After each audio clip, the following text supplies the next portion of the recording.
Na mtazamaji, tunaendelea na vidokezo vyetu, lakini sana tukiangazia asubuhi ya siku ambayo ilikuwa na maandamano na mengi yakafanyika. Niruhusu nielekea aliko kakangu Kamau Mwangi ambaye kwa katika maeneo ya Nyeri ili atufahamishe mengi, na wakazi kule wanayapi ya kuzungumza. Je, palikuwa kuna uharibifu ulioshuhudiwa? Kuna majeruhi waliopatikana? Asasi za usalama zinasemaje? Kwako Kamau Mwangi.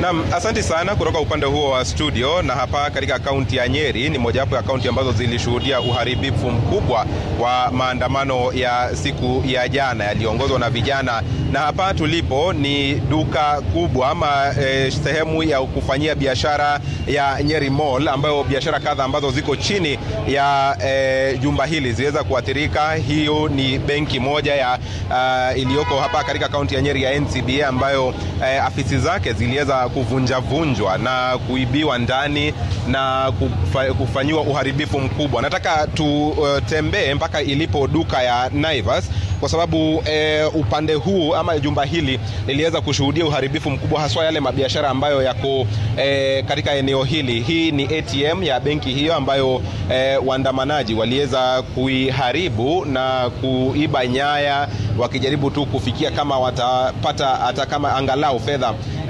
kutoka kwa ATM ile. Upande huu wa juu tunapoelekea ni palipo duka la Naivas, lakini kuna biashara zingine ambazo zilizopo eneo hili. Mojawapo ya maduka haya ikiwa ni duka la miwani ambalo tunalikaribia kwa sasa na ambalo liliweza kuvamiwa pakubwa.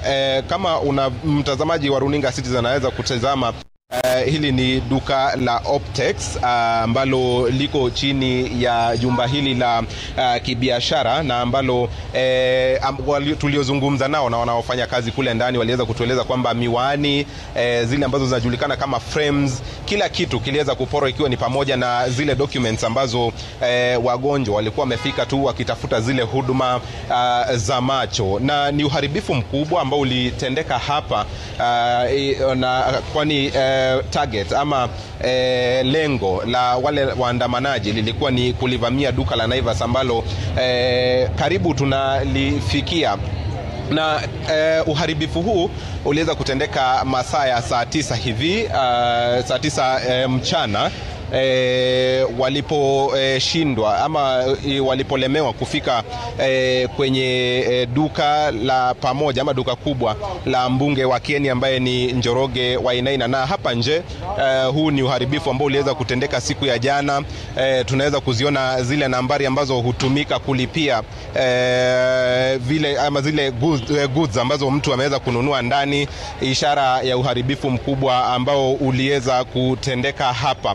Na kama mpiga picha yetu anaweza kutuonyesha, waliweza kuingia kwenye duka hili kubwa la Naivas kupitia milango hii ambayo ni ya nje na ambayo iliweza kukatwa kulingana ile taarifa ambayo tumeweza kupata, na wakaweza kuingia mle ndani. Na tumeweza kuelezwa na wale ambao wamefika mle ndani kwamba hakuna kilichobaki.